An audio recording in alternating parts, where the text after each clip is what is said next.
un momento, hace unos meses, en que yo sabía exactamente lo que quería decir. Lo sabía en mi cabeza, perfectamente, con todas las palabras correctas. Pero cuando abrí la boca, no salió nada, solo silencio. Esa persona me miraba, esperaba, y yo sentí que me moría un poco por dentro. Hola, mi amigo. ¿De dónde me estás viendo hoy? Escríbeme en los comentarios el país desde donde me ves. Por ejemplo, puedes escribir te veo desde México o te saludo desde España. Me encanta saber dónde están las personas que me escuchan, así que ahora sigamos. Mi nombre no importa. Lo que importa es lo que viví, lo que aprendí, y sobre todo, lo que cambió en mí para siempre. Soy una mujer joven, estadounidense, de esas que crecieron en un lugar donde todo el mundo habla inglés y nadie te pregunta si sabes otro idioma. Un lugar tranquilo, sin mucha diversidad, sin muchas razones para aprender español, según la gente de allí. Pero yo siempre sentí algo diferente. Desde pequeña, cuando escuchaba canciones en español en la radio, algo me jalaba el corazón. No entendía las palabras, pero sentía la emoción. Sentía que había un mundo entero que yo no podía tocar todavía, y eso me molestaba. Me molestaba mucho. Entonces, cuando tenía 16 años, decidí tomar una clase de español en la escuela secundaria. Y ahí empezó todo, mi amigo. Ahí empezó una historia que todavía no ha terminado. La clase era básica. Aprendíamos colores, números, como pedir comida en un restaurante. Mi profesora era una mujer mayor que hablaba español con un acento muy americano, pero con mucho amor. Ella nos enseñaba canciones, nos ponía videos, nos hacía repetir frases una y otra vez. Yo era buena estudiante, memorizaba todo, hacía todas las tareas y sacaba buenas notas. Pero cuando llegué a casa y puse un video en español en una plataforma de videos, no entendí casi nada. Las personas hablaban demasiado rápido. Usaban palabras que no estaban en mi libro. Se comían las letras, mezclaban frases, reían de cosas que yo no podía comprender. Era como escuchar una canción favorita pero con el volumen muy bajo y mucho ruido alrededor. Ese fue mi primer conflicto con el español. No era un conflicto con otro ser humano. Era un conflicto conmigo misma. Porque yo creía que si estudiaba, si memorizaba, si sacaba buenas notas, iba a poder hablar. Pero resulta que saber español y poder hablar español son dos cosas completamente diferentes. Y esa diferencia me costó mucho descubrir. Pasaron los años. Terminé la escuela secundaria. Entré a la universidad. Tomé más clases de español, clases intermedias, clases avanzadas. Leía libros en español, escuchaba programas de audio, veía series con subtítulos en español. Mi comprensión mejoró muchísimo. Podía leer un artículo en español y entender casi todo. Podía escuchar una canción y entender la letra. Podía ver una película y seguir la historia sin necesitar subtítulos en inglés. Pero hablar era otra historia. Cada vez que alguien me hablaba en español, mi cerebro entraba en pánico. Era como si todas las palabras que yo conocía desaparecieran de repente. Buscaba en mi mente y encontraba solo vacío. O encontraba la palabra en inglés pero no en español. O encontraba la palabra en español pero no recordaba cómo conjugar el verbo. O recordaba la conjugación pero no estaba segura si era correcta y entonces me daba miedo decirla mal. Y el tiempo pasaba. La persona esperaba. Y yo sentía su mirada. Y esa mirada, mi amigo, aunque fuera amable, aunque fuera paciente, para mí era como una luz muy brillante apuntando directo a mis ojos. Yo solo quería escapar. Así que hacía lo que hacía siempre. Sonreía, decía lo siento, mi español no es muy bueno y cambiaba al inglés. O simplemente me alejaba de la conversación. O evitaba completamente situaciones donde alguien podía hablarme en español. Era más fácil así. O eso me decía yo misma.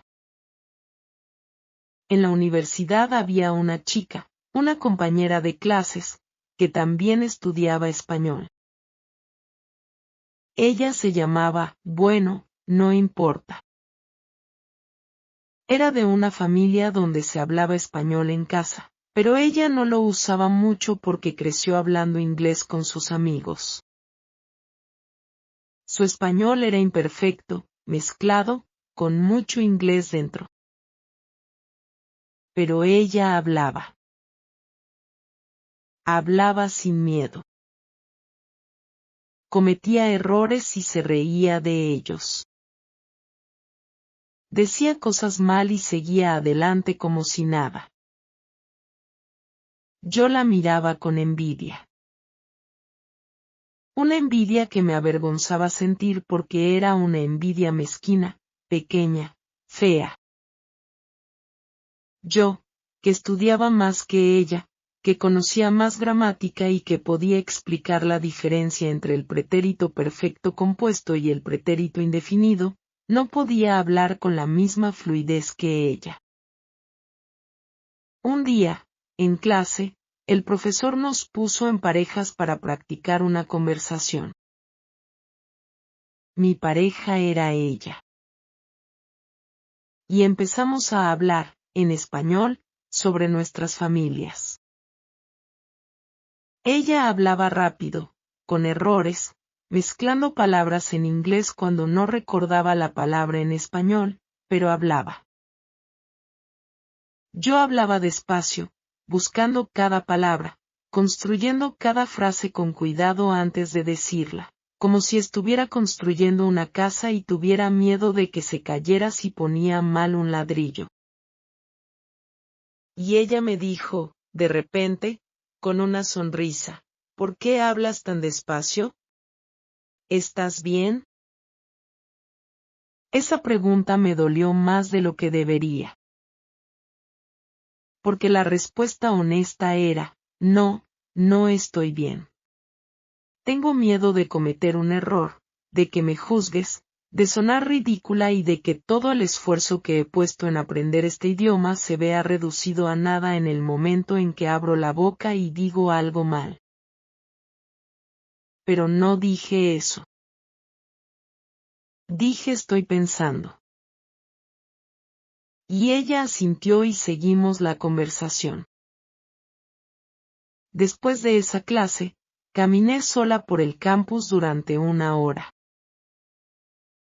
Necesitaba pensar y entender qué estaba pasando conmigo. Yo amaba el español. Lo amaba de verdad. Cuando leía en español, me sentía en otro mundo, un mundo más rico, más colorido, más lleno de matices.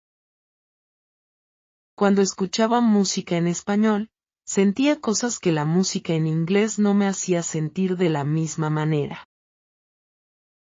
Cuando veía películas en español, me enamoraba de los personajes, de las historias, de la manera en que las personas expresaban sus emociones con tanta intensidad. Pero hablar era el muro, la montaña que yo no podía escalar. Y cuanto más intentaba escalarla, más grande me parecía.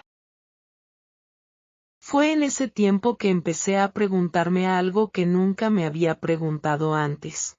¿Por qué tengo tanto miedo de cometer errores cuando hablo en español, si cuando cometía errores en inglés de pequeña, nadie me miraba así? Cuando era niña y decía algo mal en inglés, mis padres me corregían suavemente y yo lo aprendía y seguía adelante. No había drama. No había vergüenza. ¿Por qué en español era diferente? Creo que la respuesta tiene que ver con la edad, mi amigo. Cuando somos niños, el cerebro aprende de manera diferente. No tenemos ego todavía. No nos preocupa lo que piensan los demás. Cometemos errores y nos reímos y seguimos. Pero cuando somos adultos, o casi adultos, tenemos una imagen de nosotros mismos que queremos proteger. Queremos parecer inteligentes. Queremos parecer competentes. Y cometer errores amenaza esa imagen. Especialmente cuando hay otras personas mirando. Había un chico en mi clase de conversación avanzada. Un chico americano también, que había vivido un año en un país de habla hispana. Y él hablaba con un acento terrible, cometía errores gramaticales constantemente, a veces decía cosas que eran directamente incorrectas. Pero lo decía con tanta confianza, con tanta naturalidad, que las personas lo entendían perfectamente y la conversación fluía. Yo lo observaba y pensaba, él no sabe más español que yo. Probablemente yo sé más gramática. Probablemente yo conozco más vocabulario. Pero él puede comunicarse y yo no. Y eso me enseñó algo importante, aunque me costó tiempo aceptarlo. En la comunicación real, la perfección no es el objetivo. El objetivo es ser entendida, y para hacerlo necesitas hablar. Con errores, con pausas, con vocabulario imperfecto, pero hablar. Pero saber eso intelectualmente y poder aplicarlo son, otra vez, dos cosas completamente diferentes. Pasó algo ese verano que cambió todo. Mi compañera de cuarto, una chica que había crecido hablando español con su familia pero estudiando en inglés toda su vida, me invitó a una reunión de su familia. Una reunión grande, con muchas personas, mucha comida, mucha música, mucho ruido. Yo no quería ir.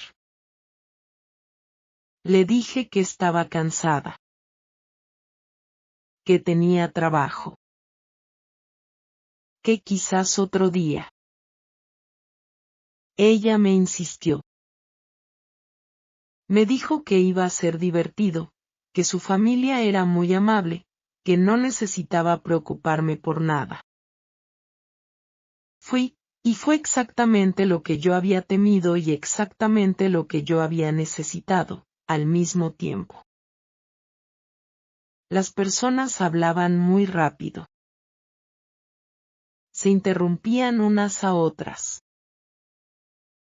Reían a carcajadas. Usaban palabras que yo no conocía.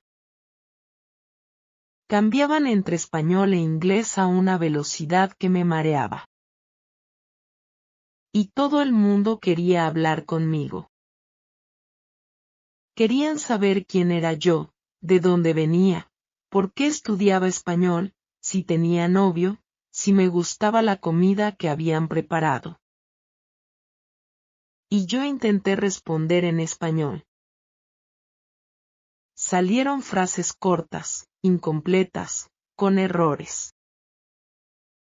Una señora mayor me sonrió y me dijo algo que no entendí completamente pero que sonaba amable. Un hombre joven me corrigió una vez, de manera muy natural, repitiendo lo que yo había dicho pero de la manera correcta, sin hacer que fuera un momento incómodo. Una niña de quizás 8 años me habló en español muy lento, articulando cada palabra con claridad, como si supiera que yo necesitaba ayuda. Y yo respondí. Mal, con errores, con pausas, buscando palabras, a veces pidiendo ayuda con un cómo se dice. Y la gente me ayudaba. Sin burlas, sin impaciencia. Con la generosidad natural de personas que entienden que aprender un idioma es difícil y que cualquier esfuerzo merece respeto. Cuando llegué a casa esa noche, estaba agotada. Pero era un agotamiento diferente al que sentía después de estudiar gramática por horas. Era el agotamiento de haber usado mi cuerpo, mi mente y mis emociones al mismo tiempo. De haber estado presente, completamente presente, en una situación donde no tenía control total. Y me di cuenta de algo, había hablado español durante casi 4 horas. Lo había hecho imperfectamente, pero lo había hecho. Y el mundo no se había derrumbado. Nadie se había reído de mí de manera cruel. Nadie me había mirado como si fuera estúpida. Las conversaciones habían pasado, habían fluido, habían tenido sentido. Esa noche no dormí mucho. Estaba pensando y procesando todo lo que había sentido. Y en algún momento entre la oscuridad y el amanecer, tomé una decisión. Una decisión que parecía pequeña pero que iba a cambiar muchas cosas. Iba a dejar de esperar a estar lista para hablar. Iba a empezar a hablar y a aprender mientras hablaba. No fue nada fácil. Al día siguiente, en clase, cuando el profesor preguntó quién quería empezar la discusión, levanté la mano antes de pensar. Y hablé, cometí errores. Y el profesor me corrigió una vez, suavemente, y la conversación siguió. Y nadie murió. Y yo tampoco. Pero el verdadero desafío vino unas semanas después. Encontré un trabajo de verano en un lugar donde había muchos clientes de habla hispana. No era un trabajo glamoroso. Era un trabajo en una tienda pequeña, vendiendo cosas cotidianas. Pero mi jefa, una mujer de mediana edad con paciencia infinita y un sentido del humor muy seco, me dijo desde el primer día, aquí hablas español, no en inglés. Los clientes prefieren el español y tú necesitas practicarlo. Así que habla. Y yo hablé. Todos los días. Con personas reales que necesitaban cosas reales. Personas que no tenían tiempo de esperar mientras yo construía frases perfectas en mi cabeza. Personas que me miraban con expectación y yo tenía que responder, ahora, con lo que tenía. Los primeros días fueron un desastre. Entendía aproximadamente el 60% de lo que me decían. Respondía con frases cortas y directas porque no podía construir nada más complejo bajo la presión del momento. Me equivocaba con las palabras. Una vez le dije a un señor que sus manos eran muy bonitas cuando quería decir que los mangos estaban muy buenos. Él me miró raro. Yo me puse roja. Él sonrió y dijo gracias, creo, y todos nos reímos. Esa risa fue importante. Fue la primera vez que me reí de un error mío en español en lugar de querer desaparecer. Fue la primera vez que un error se convirtió en un momento humano en lugar de en un momento de vergüenza. Mi jefa me enseñó mucho ese verano. No gramática, no vocabulario formal. Me enseñó cosas más importantes. Me enseñó que cuando no entiendes algo, puedes decirme, ¿puedes repetir eso más despacio, por favor? Y la persona generalmente lo hace con gusto. Me enseñó que cuando no sabes una palabra, puedes describir el concepto con otras palabras más simples. Me enseñó que el silencio mientras piensas no es un fracaso, es simplemente pensar. Pero también me enseñó algo que yo no esperaba. Me enseñó sobre el orgullo. Había una señora que venía a la tienda casi todos los días.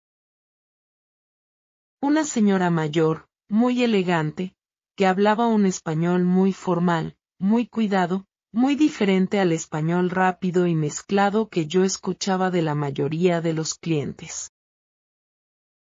Y ella me hablaba a mí directamente, siempre en español, siempre con una claridad perfecta, y esperaba que yo le respondiera de la misma manera. Al principio yo le tenía un poco de miedo.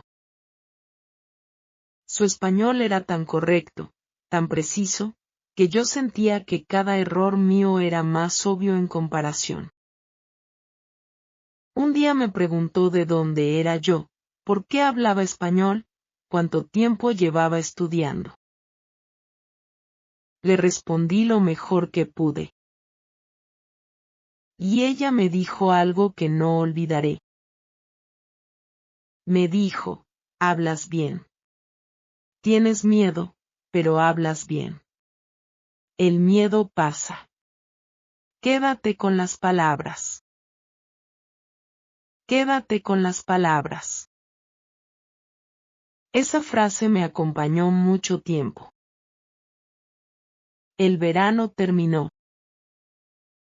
Volví a la universidad para mi último año. Y algo había cambiado en mí. No era que mi español fuera perfecto. Todavía cometía errores. Todavía había momentos de pánico cuando no encontraba una palabra. Todavía había días en que prefería evitar hablar. Pero la diferencia era que ahora yo sabía que podía hacerlo. Ahora tenía evidencia, un verano entero de evidencia. Había conversaciones reales con personas reales donde yo había comunicado cosas importantes y las personas me habían entendido. Ese conocimiento era como tener un ancla. Cuando el pánico aparecía, podía recordar, yo ya hice esto. Yo puedo hacer esto. En mi último año de universidad tomé una clase que se llamaba Español para Comunidades de Herencia. No era exactamente para mí, porque yo no era de una familia hispana, pero la profesora me permitió entrar porque quería aprender de personas que tenían una relación diferente con el idioma que yo. Y fue en esa clase donde encontré el conflicto más grande de mi historia con el español. Un conflicto que no esperaba. Un conflicto que me hizo cuestionar todo lo que creía sobre aprender idiomas, sobre identidad y sobre el derecho de hablar un idioma que no es tuyo. En esa clase había una chica. Una chica que había nacido aquí, en los Estados Unidos, de padres que habían venido de un país de habla hispana. Ella hablaba inglés perfectamente.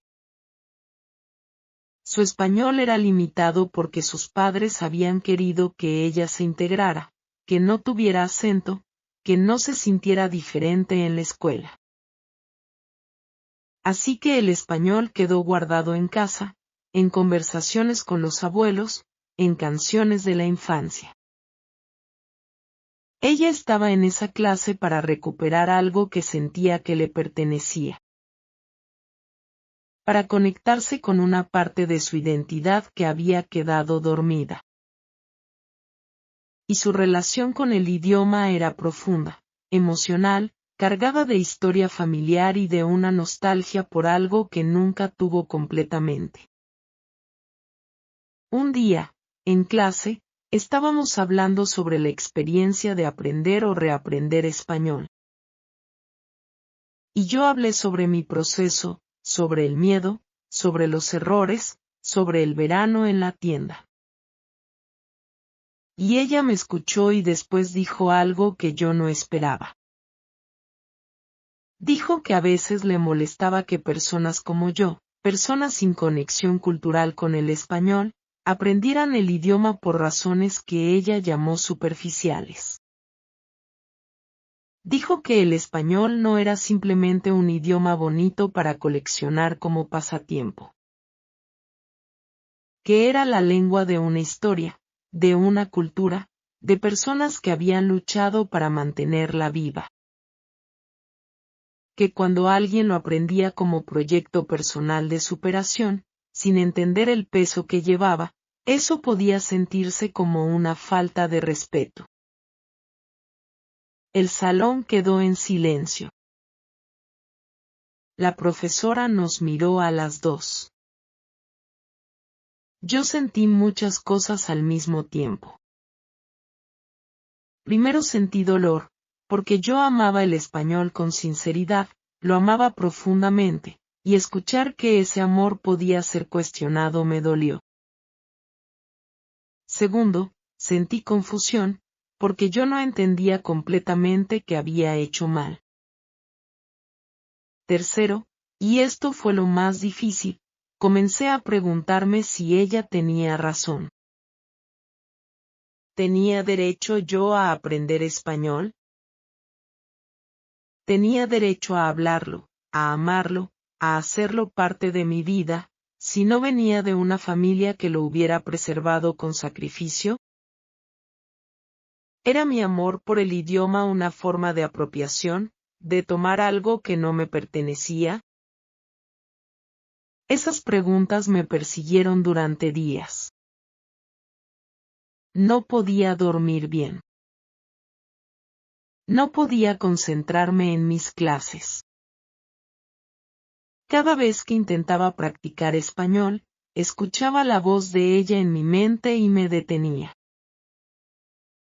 Hablé con mi profesora. Le conté todo lo que sentía. Ella me escuchó con atención y después me dijo algo que fue, creo, lo más sabio que alguien me ha dicho sobre este tema. Me dijo que el dolor de esa chica era real y válido. Que la historia del español en los Estados Unidos estaba llena de historias de personas que habían sido obligadas a abandonar su idioma, que habían sido castigadas por hablarlo, que habían visto cómo sus hijos y nietos lo perdían porque el mundo les decía que era un obstáculo. Ese dolor tenía raíces profundas y merecía respeto. Pero también me dijo que el amor genuino por un idioma nunca es un crimen. Que las lenguas no pertenecen a nadie exclusivamente. Que el español existe en más de 20 países, con variaciones enormes, con historias distintas, con comunidades muy diferentes entre sí. Que la mejor manera de honrar un idioma y a las personas que lo hablan es aprenderlo con humildad, con curiosidad, con respeto por su historia y su complejidad. Me dijo que la pregunta no era si yo tenía derecho a hablar español. La pregunta era si yo lo hacía con conciencia, con respeto, con disposición a escuchar y a aprender no solo el idioma sino también las historias de las personas que lo hablan. Y eso fue lo que cambió mi relación con el español por segunda vez. La primera vez fue cuando aprendí que hablar imperfectamente era mejor que no hablar. La segunda vez fue cuando aprendí que hablar con respeto era más importante que hablar perfectamente. Terminé la universidad. Me gradué con un título que no tenía nada que ver con el español, pero con un idioma que se había convertido en parte de quien yo era. Y después llegó la vida real. Y la vida real, mi amigo, es complicada. Conseguí un trabajo en una ciudad grande, una ciudad con muchas comunidades de habla hispana. Y mi español, que había crecido tanto durante la universidad y el verano en la tienda, empezó a dormirse de nuevo. Porque en mi trabajo hablaba inglés todo el día. Porque en mi apartamento vivía sola. Porque mi rutina diaria no incluía el español a menos que yo lo buscara activamente. Y yo no lo buscaba. Estaba ocupada y cansada. Estaba tratando de establecerme en una ciudad nueva, en un trabajo nuevo, en una vida nueva. El español quedó en un segundo plano. Pasaron meses, y un día me di cuenta de que había olvidado palabras que antes sabía con facilidad. Que me costaba más construir frases. Que mi acento, que había mejorado tanto, volvía a sonar más americano, más rígido, más extranjero. Ese fue el tercer conflicto grande de mi historia. Y fue, en cierta manera, el más doloroso de todos. Porque no fue un conflicto con otra persona. Fue un conflicto con el tiempo y con mis propias prioridades. Yo había trabajado tanto para llegar donde había llegado con el español. Había superado el miedo de hablar. Había encontrado la humildad de aprender no solo el idioma sino la historia detrás de él. Y ahora, por no prestarle atención, por no hacerlo parte activa de mi vida, estaba perdiendo todo ese trabajo. Empecé a buscar maneras de mantener el idioma vivo. Busqué comunidades locales donde se hablara español. Encontré un grupo de conversación que se reunía una vez a la semana. Al principio era difícil volver a ese nivel de esfuerzo y vulnerabilidad que requería hablar con extraños en un idioma que no era el mío. Pero fui, semana tras semana. El grupo era pequeño. Había personas de diferentes países, con diferentes niveles de español, con diferentes razones para estar ahí. Había una mujer mayor que quería practicar antes de visitar a su hija que vivía en otro país. Había un hombre que había aprendido español de su pareja y quería mejorarlo. Había una estudiante universitaria que preparaba un viaje. y había yo, tratando de no dejar morir algo que había construido con tanto esfuerzo. En ese grupo aprendí la última cosa grande que quiero contarte. La última pieza del rompecabezas que tardé años en encontrar. Aprendí que hablar un idioma no es un destino al que llegas. Es un camino que camina contigo, que sube y baja, que a veces es fácil y a veces es muy difícil. Hay momentos en que fluye y momentos en que se congela. Hay días en que las palabras vienen solas y días en que tienes que buscarlas con una linterna en la oscuridad. Y eso no significa que hayas fallado. Significa que eres humana. Hubo una noche en ese grupo de conversación, una noche de invierno, cuando la ciudad afuera estaba fría y oscura y nosotros estábamos dentro con café y conversación. Y alguien hizo una pregunta que pareció simple pero que dio inicio a una conversación de 2 horas. La pregunta era, ¿cuándo sentiste por primera vez que pertenecías al español? Cada persona respondió de manera diferente. La mujer mayor habló de una canción que su madre le cantaba de niña y que ahora ella le cantaba a su nieta. El hombre habló de una noche en que su pareja, dormida, le había dicho te quiero en español y él lo había entendido sin pensar, lo había sentido antes de procesarlo. La estudiante habló de un libro que había leído en español y que la había hecho llorar de una manera que ningún libro en inglés había logrado. Y yo pensé mucho antes de responder. Y cuando respondí, no hablé de una sola noche o de una sola canción. Hablé de todos los momentos pequeños que se habían ido acumulando. El día en que soñé en español por primera vez. El día en que leí un párrafo en español y lloré sin saber exactamente por qué. El día en que pensé un chiste en español y me reí sola antes de poder traducirlo. El día en que una niña de 8 años me habló despacio para ayudarme a entender y yo le di las gracias de corazón. No sé si pertenezco al español, mi amigo. No sé si esa es la pregunta correcta. Quizás la pregunta correcta es si el español también me pertenece a mí, y la respuesta a esa pregunta es definitivamente sí. En algún punto de todos estos años, en algún punto entre el miedo y los errores y los conflictos y las conversaciones difíciles y los momentos de gracia inesperada, el español se convirtió en parte de mí.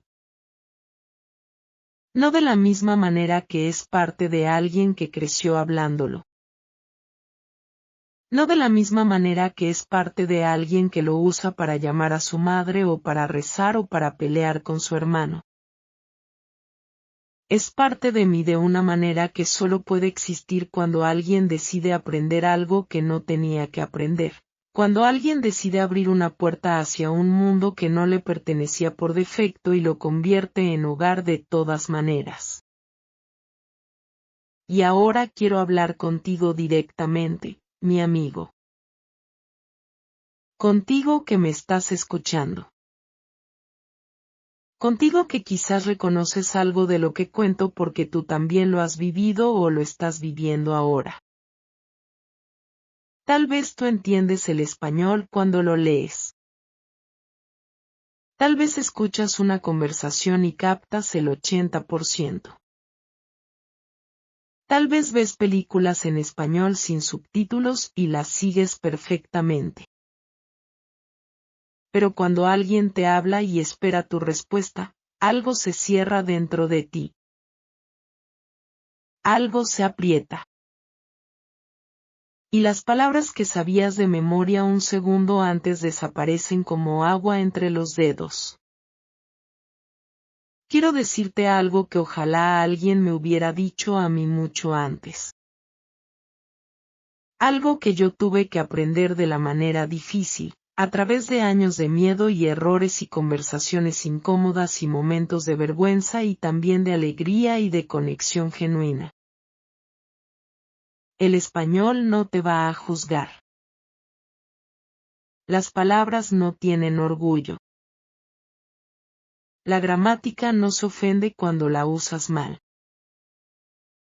Son herramientas, mi amigo.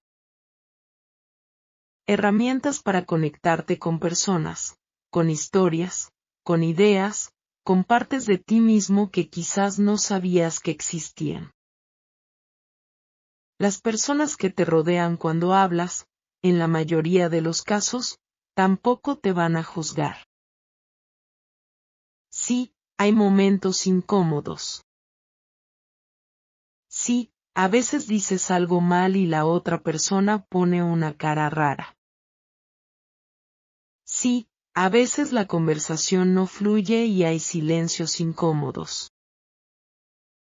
Todo eso es real. Pero también es real que la mayoría de las personas que escuchan a alguien esforzarse por hablar su idioma sienten respeto, afecto y la humanidad de ese esfuerzo. Porque aprender a hablar un idioma que no es el tuyo es un acto de amor. Es decirle a alguien, tu mundo me importa lo suficiente como para que yo intente entrar en él aunque me cueste. Y ese acto, aunque sea imperfecto, aunque sea torpe y aunque esté lleno de errores, vale muchísimo. El miedo de hablar, mi amigo, tiene un nombre. Se llama ansiedad lingüística. Los investigadores la han estudiado durante décadas. Es real, es común, y afecta a millones de personas que aprenden idiomas en todo el mundo. No es una debilidad personal tuya. No es una señal de que no eres buena o bueno para los idiomas. Es simplemente lo que pasa cuando el cerebro percibe una amenaza a nuestra imagen social y activa su sistema de alarma. Y la única manera de silenciar esa alarma es demostrarle al cerebro, una y otra vez, que hablar en español no es una amenaza. Que los errores no te matan. Que las conversaciones imperfectas tienen valor. Que cada vez que hablas, aunque sea mal, estás construyendo algo. Eso requiere tiempo. Requiere paciencia con uno mismo. Y requiere, sobre todo, la disposición de sentirte incómoda durante un tiempo antes de empezar a sentirte cómoda. Hay algo que me ayudó mucho y que quiero compartir contigo. Cuando yo estaba en los peores momentos de mi ansiedad al hablar, yo me daba una sola regla: di al menos una frase en español por día.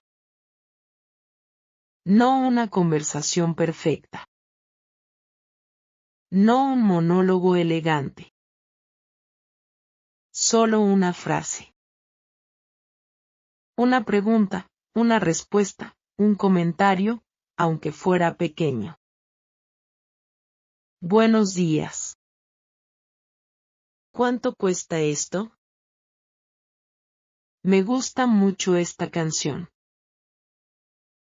No entiendo, ¿puede repetirlo? Una frase. Todos los días. Eso es todo.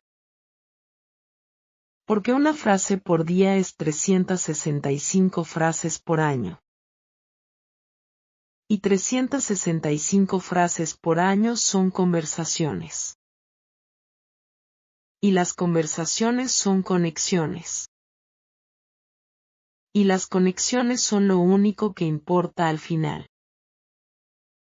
Quiero contarte algo más antes de continuar. Algo que pasó hace no mucho tiempo y que me recordó por qué todo este esfuerzo, todos estos años, todos estos conflictos y errores y momentos de vergüenza y momentos de alegría, han valido la pena. Estaba en un lugar público, esperando algo, y a mi lado había una señora mayor que hablaba por teléfono en español. Yo no quería escuchar su conversación, pero el lugar era pequeño y su voz era clara. Escuché que estaba hablando con alguien de su familia, alguien que estaba pasando por algo difícil. La señora lloraba un poco mientras hablaba. Sus palabras eran tranquilizadoras, llenas de amor, llenas de esa sabiduría especial que tienen las personas mayores cuando saben que solo el tiempo y el amor pueden curar ciertas cosas. Cuando terminó su llamada, guardó el teléfono y me miró. Y yo, sin pensarlo, sin calcular si mis palabras eran correctas, sin revisar la gramática en mi mente, le dije, espero que todo esté bien con su familia. Ella me miró con sorpresa.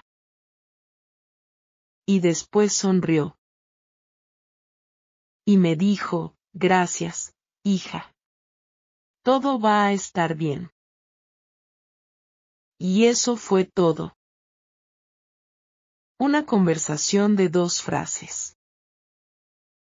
Quizás fue imperfecta y definitivamente simple, pero fue real, completamente real. Eso es lo que el español es para mí ahora. No es una colección de reglas gramaticales. No es un examen que aprobar. No es una habilidad para impresionar a las personas. Es una manera de estar presente en el mundo de una manera más rica, más amplia, más conectada. Ahora, mi amigo, déjame hablarte de algo práctico. Porque yo sé que las historias son bonitas, pero también necesitas herramientas. Necesitas cosas concretas que puedas hacer mañana por la mañana. Lo primero que quiero decirte es esto: el silencio mientras piensas no es tu enemigo. Cuando estás en una conversación y necesitas tiempo para encontrar las palabras, puedes decir cosas como a ver, o déjame pensar, o cómo se dice. Y eso le da a tu cerebro tiempo para buscar lo que necesitas sin que la conversación se sienta interrumpida. Las personas hacen eso en su propio idioma todo el tiempo. Es completamente normal. Lo segundo es que no necesitas vocabulario perfecto para comunicarte. Si no sabes una palabra, puedes describirla. Si no sabes cómo decir paraguas, puedes decir la cosa que usas cuando llueve para no mojarte. La persona te va a entender y probablemente te va a decir la palabra que buscabas. Y así es como se aprende de verdad, en contexto, con una razón real para recordar. Lo tercero, y esto es quizás lo más importante, es que necesitas exponerte a conversaciones reales aunque no estés lista. Aunque te dé miedo. Aunque no entiendas todo. Aunque cometas errores. La única manera de mejorar al hablar es hablar. No hay atajos.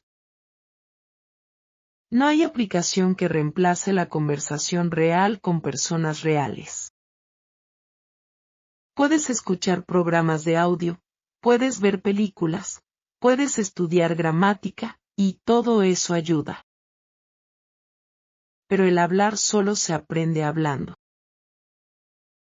Lo cuarto, encuentra a alguien que hable contigo con paciencia. No tiene que ser un profesor formal. Puede ser alguien que quiere aprender tu idioma y quiere hacer un intercambio. Puede ser alguien en un grupo de conversación. Puede ser alguien en línea. Lo importante es que sea una persona real, con quien tengas conversaciones reales, aunque sean cortas, aunque sean simples. Y lo quinto, mi amigo, es que seas amable contigo misma o contigo mismo. El proceso de aprender a hablar un idioma nuevo es largo. Es más largo de lo que esperas. Hay días buenos y días malos. Hay semanas en que parece que avanzas y semanas en que parece que retrocedes. Todo eso es normal. Todo eso es parte del camino. No te compares con otras personas. No existe una persona que haya aprendido español exactamente de la misma manera que tú, con las mismas experiencias, los mismos miedos, las mismas fortalezas. Tu camino es tuyo. Y tu español, aunque imperfecto, aunque diferente, también es tuyo. Hubo una época en que yo creía que cuando llegara a cierto nivel de español, cuando dejara de cometer ciertos errores, cuando pudiera hablar sin tanto esfuerzo, entonces iba a sentirme lista. Entonces iba a empezar a disfrutar el idioma de verdad. Entonces iba a dejar de sentir ese nudo en el estómago antes de hablar. Pero la verdad es que ese momento nunca llegó de esa manera. No hubo un día en que me desperté y pensé ya llegué. Ya estoy lista. Lo que pasó fue diferente. Lo que pasó fue que un día me di cuenta de que hacía tiempo que no pensaba tanto en si estaba lista o no. Que simplemente hablaba. Que simplemente vivía en el idioma cuando el idioma estaba disponible y lo buscaba cuando no lo estaba. No fue una llegada.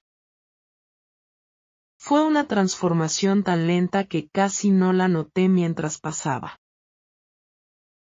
Y creo que eso es lo más honesto que puedo decirte sobre aprender a hablar un idioma. No es una meta que alcanzas. Es una forma de ser en la que te conviertes poco a poco, una conversación a la vez, un error a la vez y un momento de conexión a la vez. Yo no soy hablante nativa de español. Nunca lo voy a hacer. Tengo acento y cometo errores. A veces busco palabras. A veces digo cosas de una manera rara que hace que la persona me mire un poco confundida antes de entender lo que quiero decir. Y está bien. Está completamente bien. Porque también puedo leer una novela en español y sentir que el autor me está hablando directamente a mí. Puedo escuchar una canción en español y entender no solo las palabras sino la emoción detrás de ellas.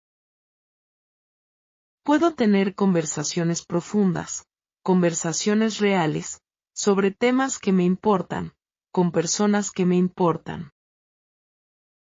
Y puedo estar en un lugar público y decirle a una señora que llora un poco mientras habla por teléfono, espero que todo esté bien con su familia. Y recibir de ella una sonrisa y un gracias, hija que va a quedarse conmigo para siempre. Eso es suficiente. Más que suficiente.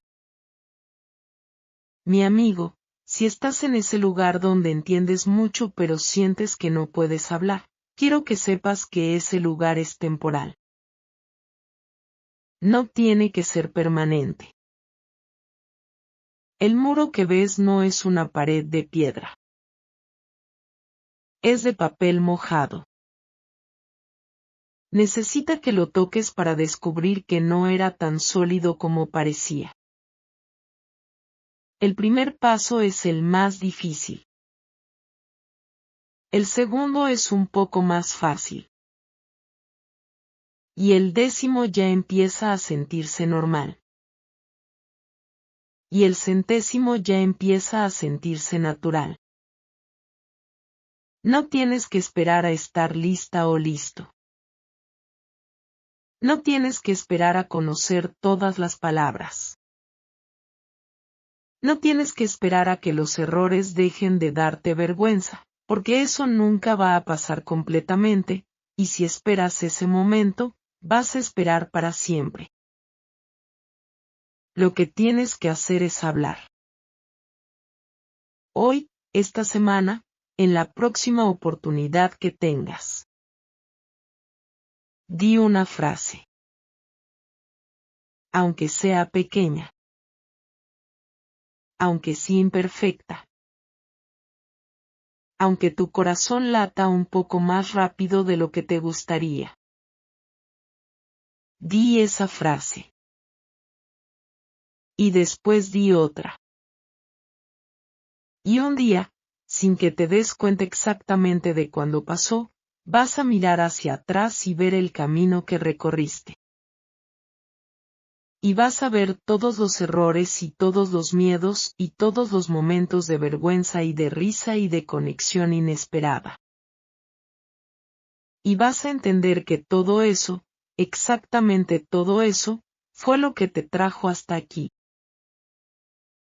El español me dio algo que yo no sabía que buscaba cuando empecé.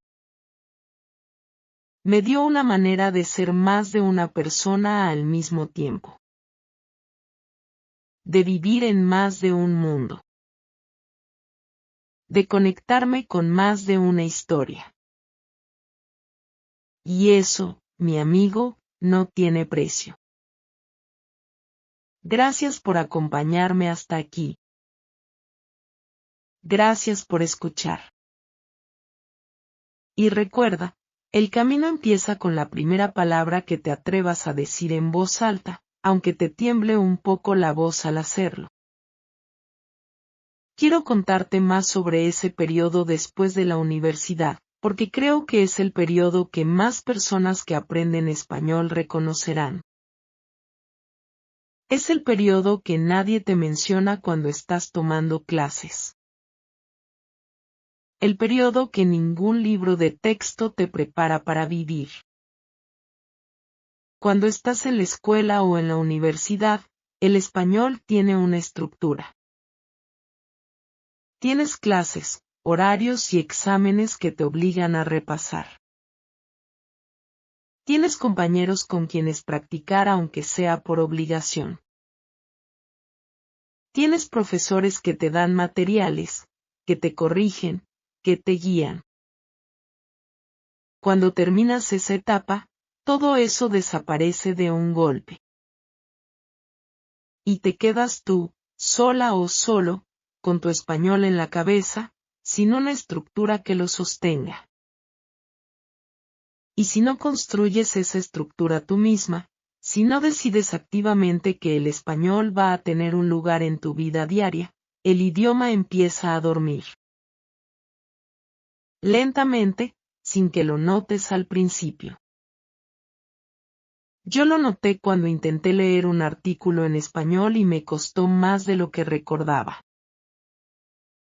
Cuando vi una película en español y perdí el hilo varias veces. Cuando escuché una conversación y entendí quizás un 70% donde antes entendía el 90%. No fue dramático. No fue una pérdida catastrófica. Fue como una planta que no has regado en semanas. Todavía está viva. Todavía tiene hojas verdes. Pero está un poco caída, un poco triste, esperando agua. Así que empecé a buscar el agua. Y eso significó tomar decisiones conscientes sobre cómo usaba mi tiempo. Cambié el idioma de mi teléfono al español. Eso parece pequeño, pero tiene un efecto enorme.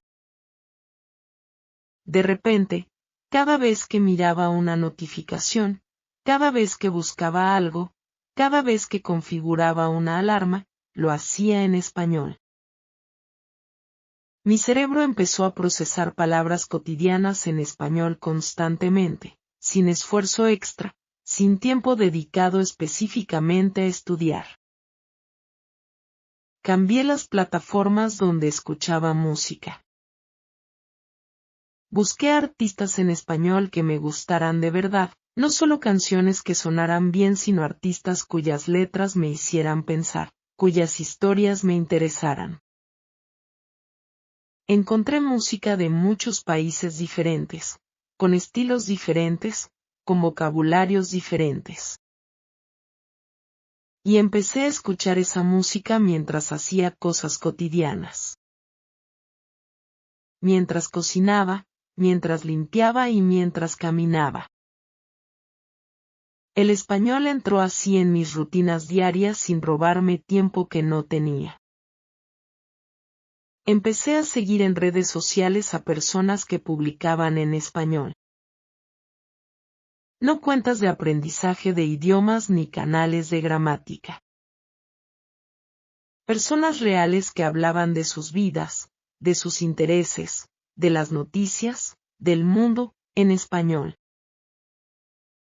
Y sin darme cuenta, empecé a leer español todo el día. Comentarios, publicaciones, respuestas, debates. Y el grupo de conversación, mi amigo. El grupo de conversación fue quizás lo más importante. Porque me daba un momento fijo en la semana donde el español era obligatorio.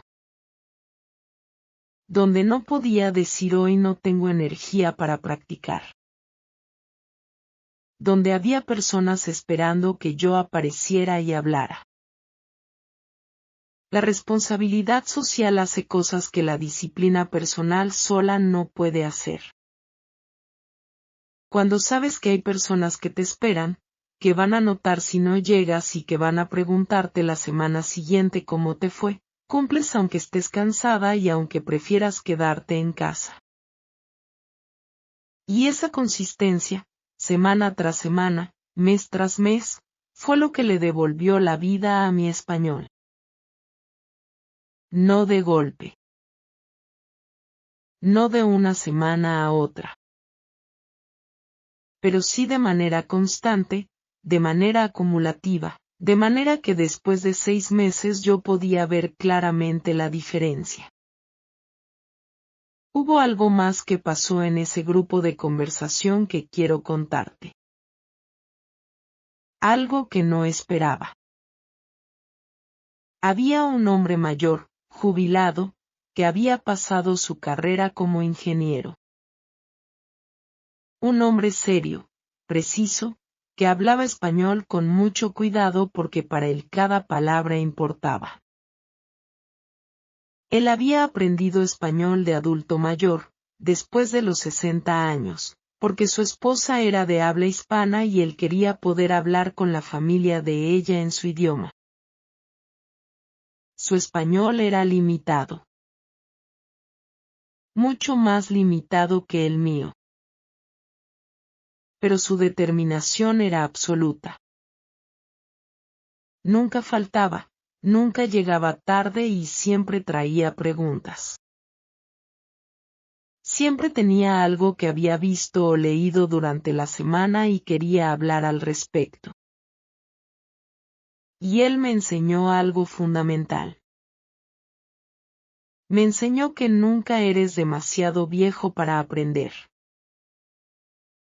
Que nunca es demasiado tarde para empezar. Que la motivación correcta puede superar casi cualquier obstáculo. Su motivación era simple, amor. amor por su esposa. Deseo de estar presente, completamente presente, en la vida de ella y de su familia. Deseo de que sus suegros pudieran hablar con él sin necesitar que alguien tradujera. Deseo de que su matrimonio tuviera un idioma más además del inglés. Eso era suficiente para él. Y era suficiente para mantenerlo viniendo al grupo semana tras semana, aunque a veces salía de las reuniones visiblemente frustrado porque no había podido decir lo que quería decir de la manera en que quería decirlo. Un día, después de una reunión en que él había tenido especial dificultad para expresarse, lo vi sentado afuera, solo, mirando la calle. Me senté a su lado. Le pregunté, en español, cómo estaba. Me miró y después dijo, en su español imperfecto pero completamente comprensible, quiero hablar mejor. Para ella. Eran 3 palabras que importaban, y eso era todo, eran suficientes. Yo pienso en él cada vez que siento que mi progreso es demasiado lento. Cada vez que me frustro porque cometí un error que pensé que ya no cometía. Cada vez que siento que el camino es muy largo. Pienso en él y recuerdo que el camino no importa tanto como la razón por la que caminas. Hay algo que quiero decirte específicamente sobre los errores, mi amigo, porque creo que merecen su propio momento en esta historia. Hay un tipo de error que yo he bautizado, en mi mente, como el error valioso. Es el error que cometes cuando estás intentando decir algo que está un poco más allá de tu nivel actual. Cuando intentas usar una construcción gramatical que todavía no tienes completamente clara. Cuando intentas expresar una idea compleja con el vocabulario que tienes aunque ese vocabulario sea insuficiente para la idea. Ese tipo de error, aunque sea incómodo en el momento, es el que más enseña. Porque para cometerlo, tuviste que intentar algo. Y al intentar algo nuevo, tu cerebro lo registra, nota el error, nota la corrección, y construye nuevas conexiones. El error que no enseña es el error que nunca cometes porque nunca intentas nada nuevo. Porque te quedas en tu zona cómoda, usando solo las palabras que ya conoces bien, las construcciones que ya dominaste, las situaciones en que te sientes segura. Ese no es un error. Es una decisión de no crecer. Yo cometí muchos errores valiosos. Los recuerdo con una mezcla de vergüenza y afecto. El día que le pedí a alguien que me embarazara cuando quería decirle que me estaba avergonzando. El día que dije que estaba excitada para una reunión de trabajo sin saber que esa palabra en muchos contextos tiene una connotación que yo definitivamente no quería transmitir. El día que le pregunté a alguien si era sensible cuando quería decir si tenía sentido. Cada uno de esos errores me enseñó algo que no olvidé nunca. Cada uno fue incómodo en el momento y gracioso después. Cada uno fue una historia que contar. Y eso también es parte de hablar un idioma, mi amigo. Las historias que te da. Los momentos absurdos.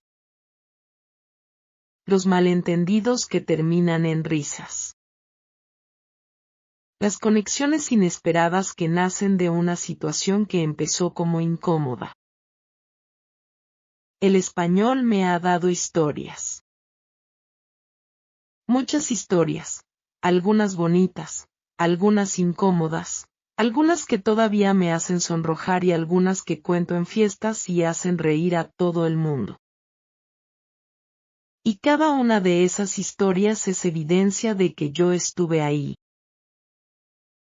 De que yo estuve presente, hablando, intentando, viviendo en el idioma aunque no fuera perfectamente. Quiero hablar también de algo que creo que es importante y que a veces se ignora en las conversaciones sobre aprender idiomas. Quiero hablar sobre la diferencia entre entender el idioma y entender la cultura. Son cosas relacionadas pero distintas.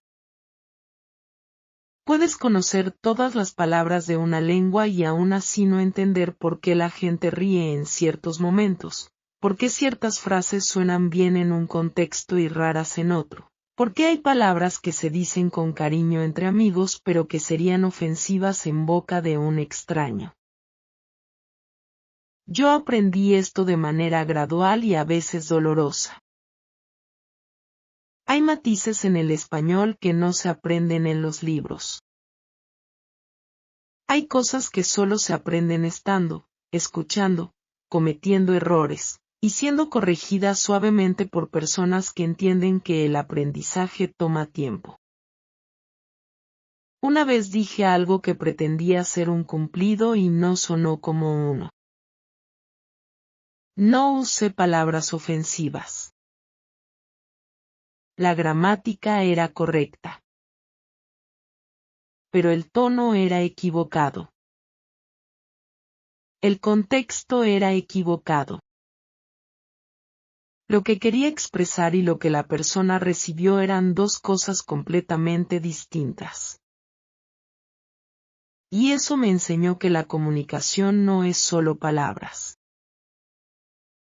Es toda la carga cultural que llevan esas palabras. Es la historia detrás de ellas. Es el contexto en que se usan. Es la relación entre las personas que hablan. Por eso yo le digo siempre a cualquier persona que está aprendiendo español que no aprenda solo el idioma, aprende las historias, la música, la comida, las bromas y los silencios. Aprende qué es lo que hace reír a la gente y qué es lo que la ofende. Aprende cuándo hablar en voz alta y cuándo bajarla. Aprende cuando el silencio es incómodo y cuando es respetuoso.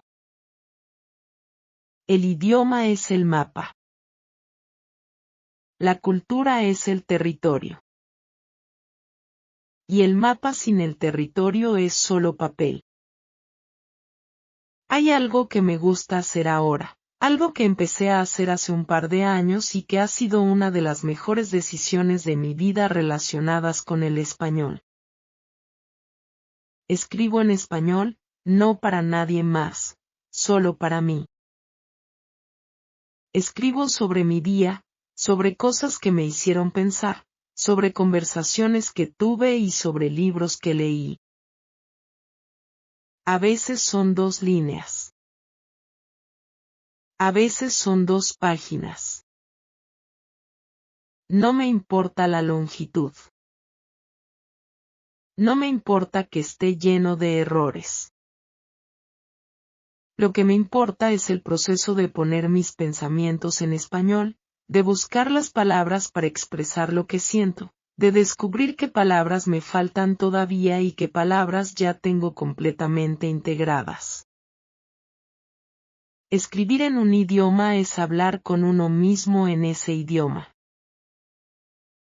Es una práctica segura, sin la presión de que alguien espera tu respuesta, sin el nudo en el estómago de la conversación en tiempo real. Y al mismo tiempo entrena al cerebro para pensar en ese idioma, para organizar ideas en ese idioma, para existir en ese idioma de una manera más profunda que simplemente memorizar vocabulario. Si todavía no escribes en español, mi amigo, te invito a intentarlo. Empieza con algo pequeño. Esta noche, antes de dormir, escribe 3 frases en español sobre tu día. Solo 3 frases. Lo que comiste. ¿Cómo te sentiste? Algo que notaste en el mundo. Solo 3 frases. Eso es todo. Y mañana, otras 3. Y la semana que viene, quizás 4. También quiero hablar sobre algo que es un poco tabú en las conversaciones sobre aprendizaje de idiomas. Quiero hablar sobre la comparación con otras personas. Cuando aprendes un idioma en un contexto de clase o de grupo, es casi inevitable compararte con los demás. Ves a alguien que habla con más fluidez que tú y piensas que eso dice algo sobre ti. Sobre tu inteligencia. Sobre tu capacidad. Sobre si tienes talento para los idiomas. Pero la realidad es que cada persona llega con una historia diferente. Alguien puede hablar con más fluidez que tú porque creció en un hogar donde el español estaba presente aunque fuera marginalmente. Porque viajó, porque tuvo un profesor excepcional a los 10 años, porque su idioma nativo comparte más estructuras con el español que el tuyo o porque simplemente lleva más años practicando aunque sea de manera informal. Ninguna de esas razones dice algo sobre tu inteligencia o tu capacidad. Dicen algo sobre las circunstancias de vida de esa persona, que son completamente diferentes a las tuyas.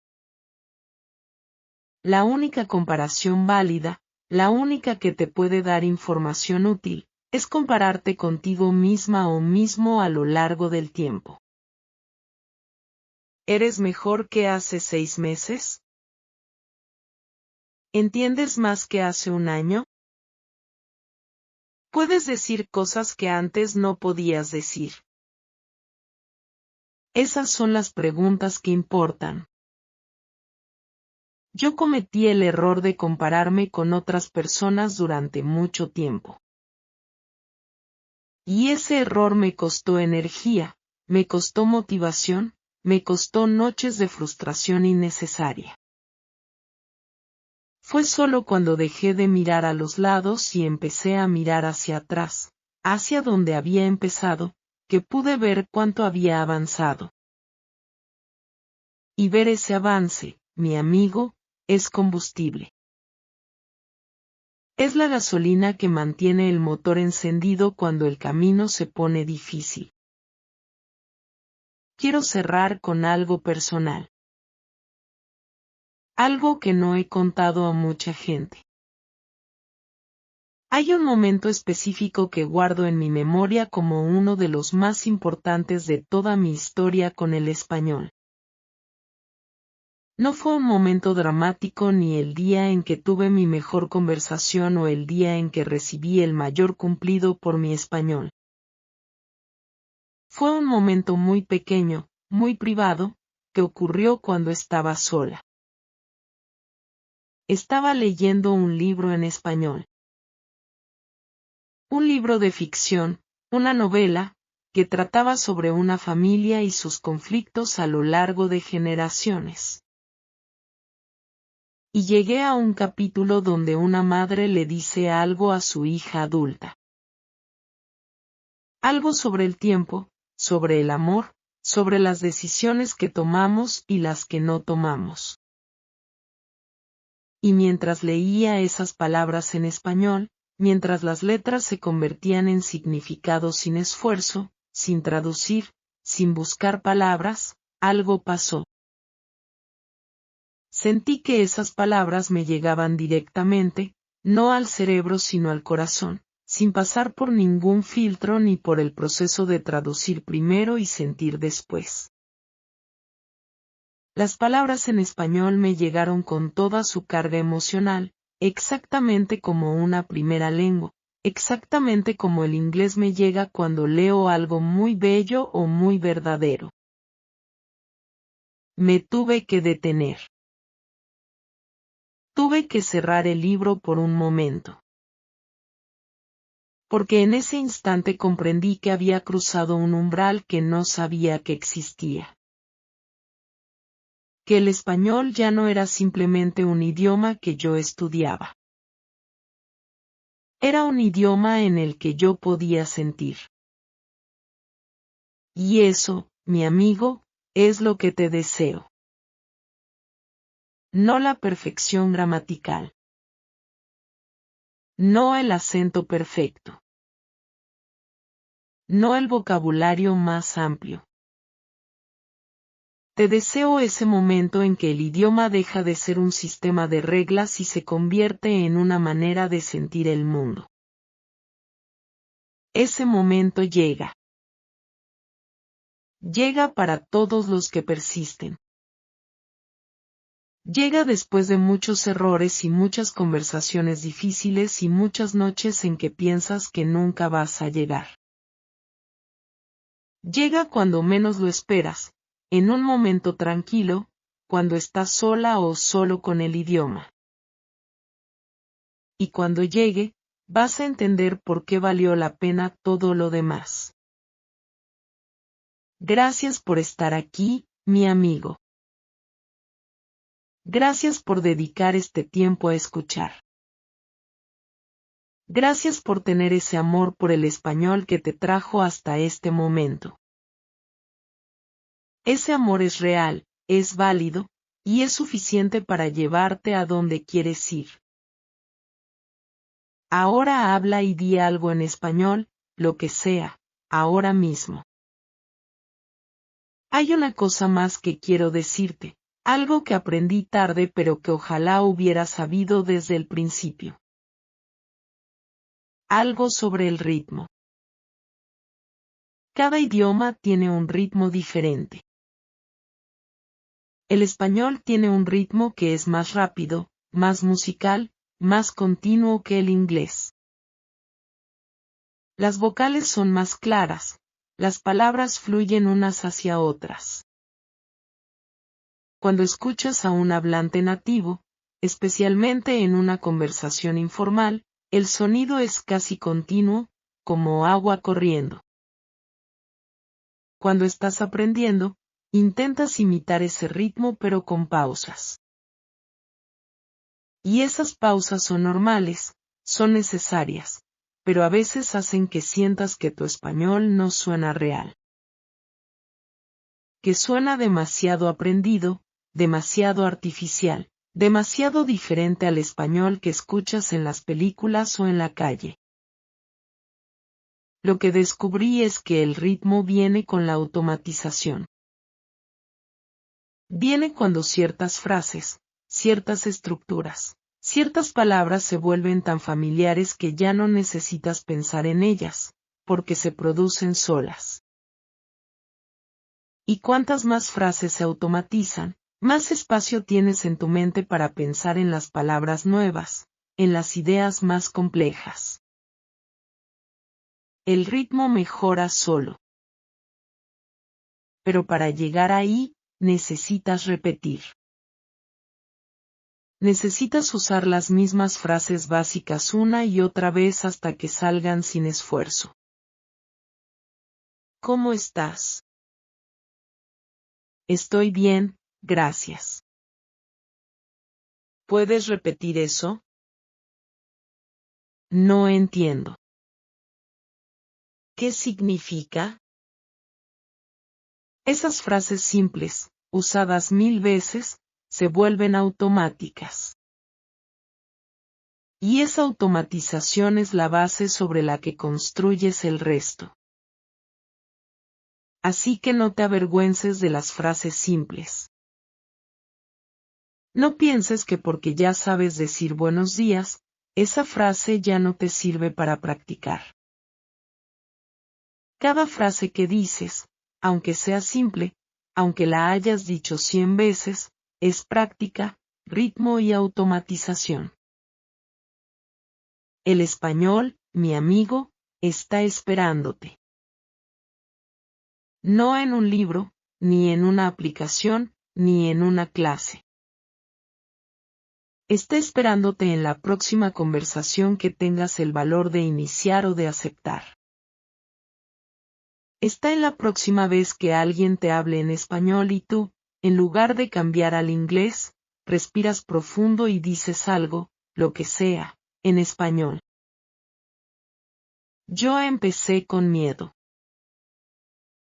Tú también puedes empezar con miedo. El miedo no es el problema. El problema sería quedarse paralizada por ese miedo para siempre. Empieza hoy con una frase, con una palabra, con un hola.